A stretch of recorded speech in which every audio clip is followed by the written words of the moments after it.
American English, African American Vernacular English. 1, 1, 2, 2, 3, 3, 4, 4, 5, 5, 6, 6, 7, 7, 8, 8, 9, 9, 10. 10. The wren used to have his nest in the car shed. Once the old ones had both flown out, they had wanted to get something to eat for their young and had left the little ones all alone. The wren used to done had his nest up in the shed. One time the old ones had them flew out the shed. They was wanting to get something to eat for their young and had them left the chicks all alone. After a while, Father Wren returns home. "What's happened here?" he says.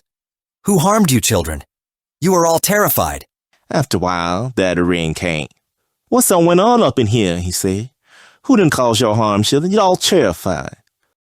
"Oh, Dad," they say. "Some big bogeyman came by just now.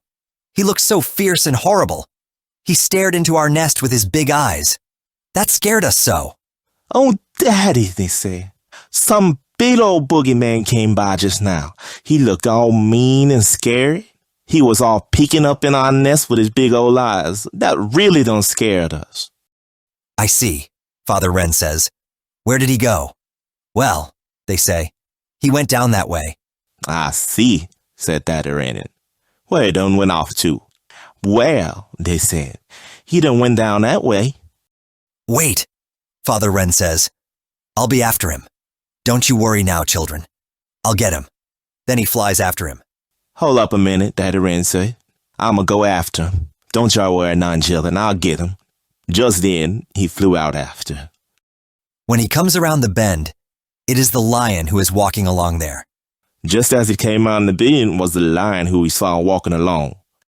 But the wren is not afraid. He alights on the lion's back and starts scolding him. "What business do you have coming to my house?" he says, "and terrifying my children?" But the wren wasn't afraid. He swooped down upon the lion back and commenced to telling him off. "What business you got coming all up in my house," he said, "and terrifying my kids?" The lion pays no attention to it and keeps walking. The lion ain't paid him no attention and kept on walking. That makes the little loudmouth berate him even more fiercely. "You have no business being there, I tell you. And if you come back," he says, "well, then you'll see." That just made the little loudmouth berate him even more fiercely. "You ain't got no business being up there, I tell you. And if you come back," he said, "well, then you'll see."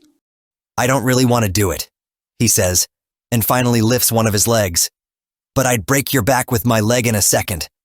"I don't really want to do it," he said, and then lifted one of his legs.